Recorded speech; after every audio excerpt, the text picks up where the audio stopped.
Patrick Mahomes says he could see this guy being the number one receiver this year. And then what happens first weekend of training camp, doing a returning drill, he takes a misstep, partially tears his meniscus, has surgery, cleans out the cartilage.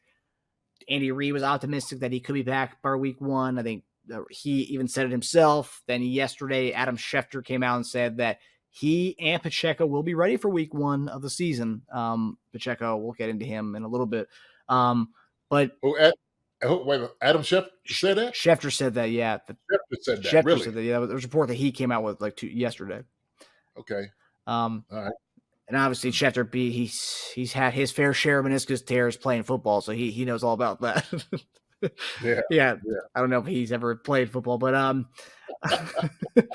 but Jenny, this is an ongoing kind of obviously different injury because Toney's injuries are usually hamstring injuries. But this is kind of an ongoing theme with him where if it's like, if he can stay healthy, there's always, if he can stay healthy, he could be that first round receiver that he was drafted to be in New York. If he can stay healthy with Patrick Mahomes, he could be the next Tyreek Hill. There's all these kind of things that are always said about him. But what do you think about, and I guess you could talk to me about if you've ever had this injury A, and then if you've ever had this clean out cartilage of this injury knee, but having this injury before the season starts, how worrisome is that for a guy who's kind of had an injury-plagued career so far? They say if and buts were candies and nuts, we'd all have a Merry Christmas, right? That's what they always say. If he can stay healthy. Well, I'll say this, okay? Yes, I have had this injury before. I've had a meniscus tear in college, and these things, man, they are very painful. Like, they're very irritating. It's very like the pain every time you try to cut, and you can feel it. You can just tell. And it's like it's not going to go away. You can try to do everything you can, but it usually requires surgery. Usually requires it. Like I said, it depends on exactly how much of the meniscus was torn. And so if 50%, 25% optimistic, him coming back first game of the season, I don't know. That's possible. But then you'd be pushing him into maybe irritating some more of like some other things happening. And I think that possibly the reason he's had some of these injuries in the past, you always try to overcompensate for injuries that whatever it's like, like you said, calf injuries. He cuts pretty hard. We see that, when you could hear it, you could see it. He's very violent when he takes a step and cuts. So, yeah, man, I think, man, with this type of surgery, it's usually 4 to 6 weeks. This may be a 6-week thing, and you really want to see how he responds to this. You see how his body responds. So I don't think it's outside the realm of possibility he's back week 1. But to me, I would, on the safer side of caution, I would say maybe more week 2. That's where I would be looking. I'll be pushing like, look, man, yeah, we'll say first game of the season. We'll say that all day. But we're probably more projecting maybe game 2 of the season, okay, if not 3. And look, that's going to depend on. It's going to depend on how everybody else around him is performing. That's what it's going to depend on, right? Because the thing is, like, if we need this guy to come out here right now, then they're going to push for him to come back. Like, if everybody is stinking. But for some of the reports I've seen, man, we've had some really bright spots out there at the wide receiver position out of camp. And so I don't think we lack in talent out there, especially young talent at the wide receiver position. But I think, trying to rush him back first game of the season, I don't know if you have to. Like I said before, especially if you're going to be your number 1, you're going to push this guy. You want to make sure he's healthy, and you're going to need him for the long haul down the road. So don't put him in harm's way when you don't need to. So, yeah, I would say, obviously, depending on how he's healing, I don't know where Schefter got this report or whoever told him this. But so week 1 Lions, obviously that Thursday night game. Then you have 10 days till your next game, Jacksonville. That's everyone's raving about how good Jacksonville's going to be this year, and they played us tough in that playoffs game. And then you got the Bears. People are saying that you may see a little bounce back in the Bears, but I don't think, well, obviously we don't know. We'll see, but that they are a team that's a world beater by any means. And then you have the Jets the following week. Jets, another team everyone's hyping up. The Hard Knocks this year. Right. I mean, then you have the Vikings. Then we go into division play October 12th. I mean, let's see how it's progressing. I think if he gets to week 1 and it's like, he's not really ready yet, let him sit that game, see how everything goes in the field. You may not need to play him week 2 against the Jaguars, because that's the thing we talked about on the show before. We're not really the first 4 weeks of the season, first 5 weeks of the season. Yeah, Andy Reid's got an amazing record in September, but that's not really what this team has its eyes on. This team has its eyes on for February 2024. Right. But I will say this though. So because of different variables now, that's kind of shaken up, right? We're talking about the Chris Jones thing, and where guys are going to be. Menahu, he's suspended for the first 6 games of the season. Like, we're talking some key piece of guys are not going to be there. And so, are you pushing for these guys? To me, it makes more sense if he sits out the first game, because you do have that 10-game stretch or 10-day stretch between the next game to kind of get him right. It's a little bit more doable to me. It just seems like it's just, and that's being optimistic, at least for my assessment, after having an injury like this. And I'm just telling you how it feels. I'm telling you, it's going to take all that time, especially to kind of run around. I mean, he's a smaller guy than I was, but I mean, still, I don't care how big and how small you are. That's the meniscus, that's the knee. It can be irritating, trying to get ready, trying to get prepared. And like I said, you don't have to push this guy out if it's not necessary, right? Jacksonville definitely is a game that you need to win. You have to win that one.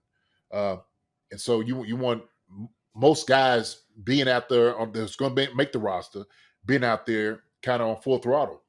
But that's why I said, man, the first game of the season, I'm going to keep saying this. I'm kind of glad we got the Lions. I do. I know they hype. I get it. They're a great team. They got great coaches up there. Got a lot of talent. But the Chiefs should be able to handle this game. They should be able to handle this game pretty easily. I mean, they're going to come in and they're going to be ready. They're going to be ready. They're going to be on, like, absolutely out the frame to come out here and play the Chiefs in Arrowhead. But, man, it's just like, if we lose to Detroit, that's going to be like, okay, maybe some questions there. But I think with what we have and what the variables could be, we should be able to handle it, man. So yeah, I ain't got to worry about that. But week 2, Jacksonville, go see what you can do with that. Yeah, I guess for me with the surgery that he's having and stuff, and it's like he's missing training camp, a lot of conditioning. Obviously, you have a lot of your conditioning during the off season and stuff, but you have a lot of the pads and all that stuff that you're going through. Getting kind of ready for in season kind of conditioning, right? Getting hit, doing all that thing, but he's missing all this time. Then he's in it. I didn't. The doctor didn't really tell me this. He didn't seem. He said maybe missed the first week or 2, but he didn't seem that thrown off by this injury with him. But as far as at what point can he get back on the field to start doing stuff again after that surgery? See, that's the thing. That's what I'm talking about. Like if we're sitting there talking, maybe projecting wise, like being able to get out there, run and whatnot, that's going to be at least 3 to 4 weeks to where you need to be. That's why that 10-day stretch between the time, it makes a little bit more sense. Yeah. But these are smaller guys. These guys ain't really gonna get a whole lot of hits anyway. You don't need to feel too much. Now, if you're on the line, it's a little bit different. You're a linebacker, very different, right? Or running back, you need to be in shape. Wide receiver, these guys, I mean, they can run all day. They really can. You get him out there in a week, he'll be ready in a week as far as especially with the rotation. He'll be able to get into working the game straight, fairly quickly. Yeah. I don't worry about that at all. Yeah. But what, like you said, his cutting on the field, which is it's a great asset that he has. It makes him so special. But it also, I mean, injuries with that could come with it as well. So let me ask you. So okay, right, meniscus, right? And I know you talk about his injury, and to me, this is something like it ain't really a guy's fault, right? Just like you said, he just certain things keep dinging and injured, and I hopefully this is like one of the last things he has you have to worry about, and he's been able to stay in the league for a long time. Hopefully, work out with the Chiefs, and hopefully make a long career out of it, right? I mean, that's just what you're hoping for a guy to do. And he just had some bad string of luck, if you will, kind of go through here, and so. Man, I feel bad for him, right? Because everybody's pushing for him. Then, of course, this happened. Everybody like, told you so. See, why you? Well, but, shoot. So how you feel about that, man? I mean, does a guy, does he deserve a break? I think he deserves a break. Everybody like, look, man, it ain't really this guy's fault, man. Things just happen to this guy. Yeah, I mean, that's the thing about injuries. I mean, it's never the guy's fault for having the injury, like whatever misstep he took during the return game or whatever the return drill that he was, was fielding punt. I think that's what it was. He was fielding a punt. I mean, is that right? That is bad luck. That's awful. I mean, yeah. The only thing I will say is and apparently he deactivated his Twitter account today, so I think that's a good thing. Because I think one of the last topics we had, I think before your vacation, was the Twitter back and forth he was getting into with fans, Giants fans, Giants fans, Giants fans calling him an injury prone bum and stuff, and then a couple weeks later, making fun of them, showing his ring, calling them fat, whatever, calling the fans fat, whatever. He was having fun with fans, I guess. But and a couple weeks later, this happens, and I've seen a lot of people online say, Giants fans call it karma. Look, you were touting this in your DMs to fans, and look at you now. So yeah, obviously, cut the guy some slack, but I think it's one of those things. It's like, luckily we have. I'm saying this because I'm hopeful with the young guys we have, but there's a lot of unknown in the wide receiver room. But I think we have good depth at that position, good young talent at that position. But that remains to be seen, though. We really, outside of Richie James and MVS, everyone else is kind of unproven commodity. We don't really know what Skyy Moore can do. We don't really know what Rashee Rice can do. Justyn Ross is a name everyone's talking about. Justin Watson. So we don't really know. So I think these guys can handle it if he is out for a couple, maybe 1 or 2 games. I think it allows us to keep another receiver on, and then it allows these guys to kind of flourish a little bit and kind of grow. What is it? What's that old thing where it's either sink or swim? You throw the young guys in the water, see if they can, they can get it or not. That's it, man. They learn real quick. You're gonna learn real quick who you have. And to me, that's not as big of an issue because we have Travis Kelce, right? We're gonna filter a lot of balls going his way. We got some good tight ends that can catch the football. We got some running backs that can catch the ball out the backfield. We're going to be very clever getting the ball to these guys. So, and Patrick Mahomes does a good job peppering the ball around the guys anyway, right? Just divvying it up to different dudes. So I think that's another thing that we have working in our favor is having Patrick Mahomes can get the ball to anybody. Okay, and we have a very capable running back and tight end core group of guys, especially with the young guys too. I think Skyy Moore is going to have a good year. We've seen some great flashes for him last year. MVS is another year mature, and he's going to get a lot of looks. Young guy Rashee Rice, going to put him in. We're going to put Justin Watson in. We're going to put Justyn Ross in.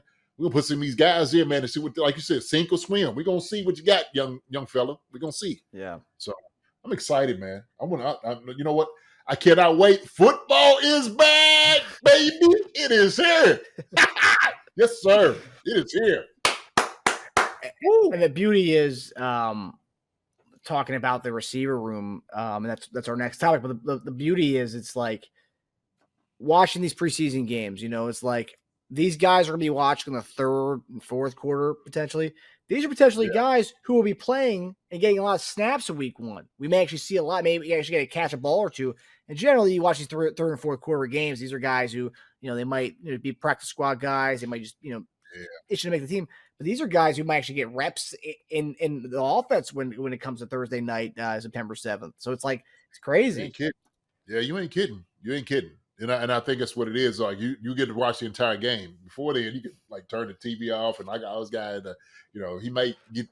Oh, yeah, little Billy got in. Oh yeah, here you go. And just you just hope Billy, makes the practice squad. Yeah. like you said, man, there's gonna be some times in the game like this dude right here that's playing third and fourth quarter. He's suiting up day one, and he may be on the starting roster. Yep. He might be at that starter. Just don't know. He's gonna get some significant reps. Put it that way. Hi, everybody. Thanks for watching. Subscribe here to get the latest from the show. Also, be sure to check out the best clips from Chief Concerns. And if you prefer to listen to the show, subscribe and follow us on Apple Podcasts, Spotify, and anywhere else you get your podcasts.